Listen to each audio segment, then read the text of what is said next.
নমস্কার বন্ধুরা, কেমন আছেন সবাই? রূপকথার নতুন একটি ব্লগে আপনাদেরকে অনেক স্বাগত জানাই। আর এই কটা দিন যা গরম পড়েছে, সত্যি কাজ করতে যে এতটা অসুবিধা হচ্ছে। আর কি করা যাবে, সংসারে কাজ তো করতেই হবে, সেই গরম পড়ুক আর শীত পড়ুক আর কি বর্ষা। আর এদিকে দেখুন, আজকে সকালে মাম্মামকে দেবো হচ্ছে পিনাট বাটার দিয়ে ব্রেড, আর আমিও কিছুটা নেব, আর সাথে আমি একটু গ্রিন টি খাবো। আর এইভাবে কেটে খেতে না ব্রেড আমার বেশ ভালো লাগে। খাওয়া দাওয়া করে এখন এই সবজি কাটতে চলে আসলাম। আজকে ভাবলাম লাল শাকটা করি। এই কটা দিন ধরে আমাদের বাড়িতে শাক খাওয়া হচ্ছে, প্রত্যেক দিন আমাদের বাড়িতে কিছু না কিছু শাক হবেই হবে। আর আজকে পটলের একটা দারুণ রেসিপি আপনাদের সাথে শেয়ার করব। আর এইদিকে দেখুন, শাকগুলো কুচিয়ে নিচ্ছি। বটিতে কুচালে হয়তো একটু মিহি করে কুচানো যেত, তবে এখন আর ওই বটিতে কুচাতে পারি না। হাতের এই বুড়ি আঙুলগুলো না পুরো কুচিয়ে দাগ দাগ মতন হয়ে যায়, সেই জন্য আমি ছুরিটাই ব্যবহার করি। তোমরা অনেকেই আমার উপরে রাগ করে বলো যে দিদি তুমি আমার কমেন্টটা পড়লে না বা আমার কমেন্টে রিপ্লাই করলে না। তো আমি না ভেবেছি আজকে যে কটা পারবো আমি আপনাদের কমেন্টগুলো পড়ার চেষ্টা করব। আর আমি না সময় করে উঠতে পারি না যে রিপ্লাইটা করব। তো এবার থেকে চেষ্টা করব সবার কমেন্ট পড়ার এবং রিপ্লাইও করার। আর আজকে বললাম না পটলের একটা দারুণ রেসিপি আপনাদের সাথে শেয়ার করব। পটলের এই ওপরের থেকে যে সবুজ অংশটা ওটা কেটে নিয়েছি, নিয়ে যে মুখটা বড় সেই মুখটা কেটে নিয়ে আমি রেখে দিচ্ছি। আন্দাজ করতেই পাচ্ছেন হয়তো কি বানাবো। হ্যাঁ, পটলের দোরমা বানাবো পুর দিয়ে। আর আজকে না কোনো চিংড়ি মাছ আমি দেব না, আমি একটু অন্যরকমভাবে বানাবো। আপনাদের সাথে অবশ্যই রেসিপিটা শেয়ার করছি। আর এই যে পটলের ভিতরে যে দানাগুলো আছে না, সেগুলো বার করে নিচ্ছি। আর এর ভিতরে আমি যেহেতু পুর দেবো, সেই জন্য চামচের মাধ্যমে এই দানাগুলো বার করে নিচ্ছি। আর দানাগুলো কিন্তু আমি ফেলবো না, দানাগুলোকে আমি একটু লঙ্কা আর 2 কোয়া রসুন দিয়ে খুব ভালোভাবে একটা নমনীতা দিদিভাই আমাকে কমেন্ট করেছে চিকেন রান্নাটা অসাধারণ হয়েছে, আমিও ট্রাই করব। Thank you. না গো, থ্যাংক ইউ কেন, আমি যাই রান্না করি আপনাদের সাথে তো অবশ্যই শেয়ার করি। মাম্মাম কেমন আছে? মাম্মাম খুব ভালো আছে। তুমি কেমন আছো? অনেকদিন পর কমেন্ট করলে। ওর মিষ্টি মিষ্টি কথা অনেকদিন শোনা হয়নি। খুব ভালো থেকো তোমরা। Thank you so much. আর সোনামাকে না অনেক দিন দেখানো হয় না, এত গরম পড়েছে না, ও গায়ে মোটে জামা রাখতে চায় না, তাই খালি গায়ে বাচ্চা মানুষ তো সেই জন্য আর ক্যামেরার সামনে আনি না। তবে আজকে মাম্মাম কিভাবে লিখছে সেটা আপনাদের সাথে শেয়ার করেছি। আর এদিকতে দেখুন, বাজার থেকে নিয়ে এসছে ট্যাংরা মাছ। ভাবছি আজকে বেগুন আলু দিয়ে ট্যাংরা মাছের ঝোল করব।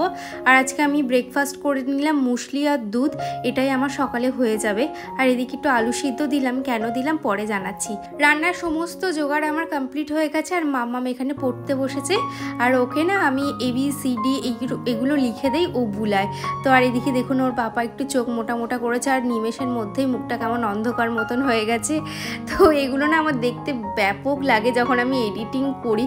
আর বেশ কিছু বেড কভার ছিল, তাই ভাবলাম কেচে দেই। আর আমার যেহেতু হাতেই কাচতে হয়, তাই 2-4টে করে যখনই পড়ে না আমি কেচে নেওয়ার চেষ্টা করি, তাহলে না ওই অনেকটা জমে গেলে না কাচতে প্রচণ্ডভাবে কষ্ট হয়। মৌ লাইফস্টাইল দিদিভাই আমাকে কমেন্ট করেছে তোমার ভিডিও দেখতে যত না ভালো লাগে ততই ভালো লাগে তোমার ঘরের কাজ, ঘরের সমস্ত জিনিস, রান্নাঘর পরিষ্কার পরিচ্ছন্নতা। থ্যাংক ইউ দিদিভাই, এইভাবে আমার পাশে থেকো আর এইভাবে আমাকে সাপোর্ট করো, এইটুকুই চাই। আর এদিকে দেখুন, সকালে আজকে করব একটু ঝিঙে আলুর তরকারি। সকালে মামামের পাপা ভাত দিয়ে খাবে, আর তার জন্য আমি ব্যবহার করছি আগারোর মাল্টিকুক কেটেল। ওদিকে 2টো কড়াই আমার বন্ধ হয়ে যাবে, তো ভাবলাম এই আগারোর মাল্টিকুক কেটেলে আমি তরকারিটা করে নিই। এই ঝিঙে আলু খুব ছোট ছোট করে কেটেছি, সাথে একটা টমেটো আর একটা কাঁচা লঙ্কা দিয়েছি। এতে না কোনো ঝুট ঝামেলা নেই। নুন হলুদ দিয়ে এবার জাস্ট একটু ভাজা ভাজা মতন করে নেব, তারপরেই জল দিয়ে দেবো। আর এদিকে দেখুন কত সুন্দরভাবে কিন্তু আমার রান্নাটা হয়ে যাচ্ছে। আর এক্সট্রা করে কড়াই বাসন কোনো কিচ্ছু লাগে না। এদিকে জল দিয়ে দিলাম, এবার ফুটে উঠলেই নামিয়ে নেব। আর ওপর দিয়ে একটু পোস্ত দিলেও হতো, তবে আজকে আর পোস্তটা দিলাম না। এদিকে দেখুন আমার তরকারিটা হয়ে গেছে, মামার পাপাকে এবার ভাত দিয়ে দেবো।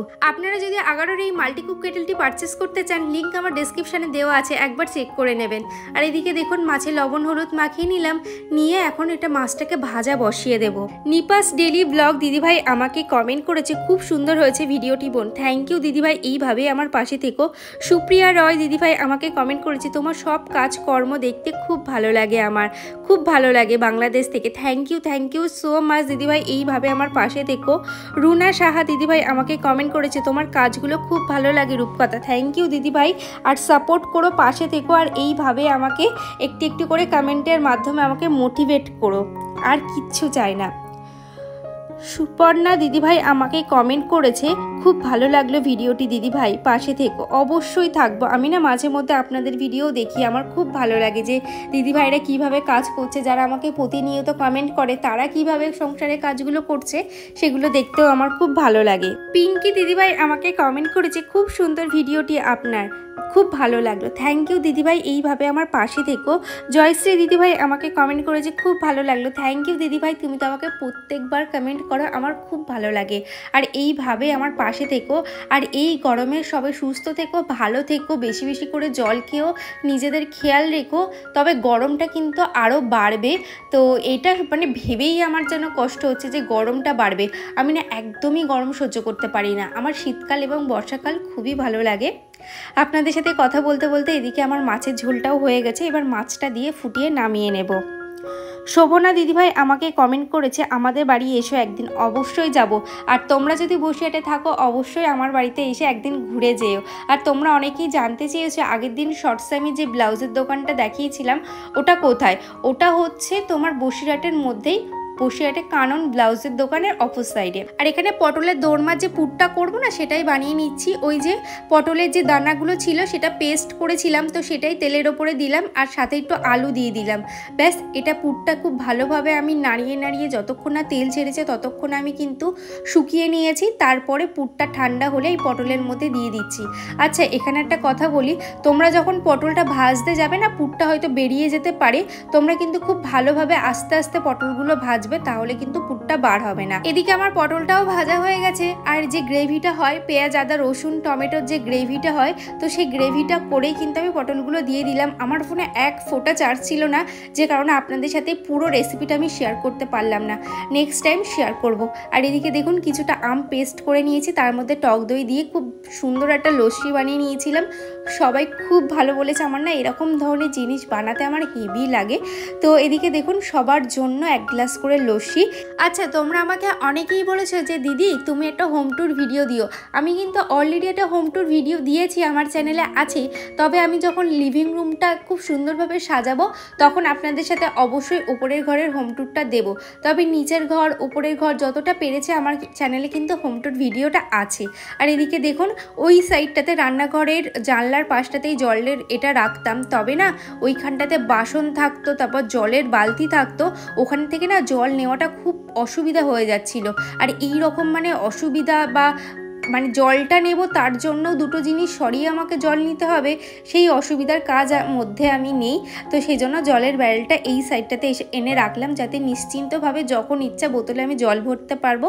তারপর রান্নাঘরের এই যে কাউন্টার টপটা আছে এটাও পরিষ্কার করে নিচ্ছি। রান্নাঘরটা অন্য রকমভাবে ডেকোরেট করার ইচ্ছা আছে, সবটাই আপনাদের সাথে শেয়ার করব। তবে একটু ধীরে ধীরেই করছি, আর একটু একটু করেই তো সব স্বপ্নগুলো আমার পূরণ হয়েছে। তাই যখনই কাজ হয় না তখন আমি খুব একটা আশা নিয়ে থাকি না, আমি মনে করি যে ধীরে ধীরে হবে, এবং যখন হবে তখন আপনাদের সাথেও শেয়ার করব, আর আমার ইচ্ছাটাও পূরণ হবে। ইচ্ছা আছে রান্নাঘরের ওপরটা পুরোটা মানে ফুল মডিউলার যেটা বলে, তো সেইটা কমপ্লিট করার। আর ঘরটা মুছে যাব স্নান করতে। তাহলে চলো আজকের মতন টাটা, দেখা হচ্ছে নেক্সট ব্লগে।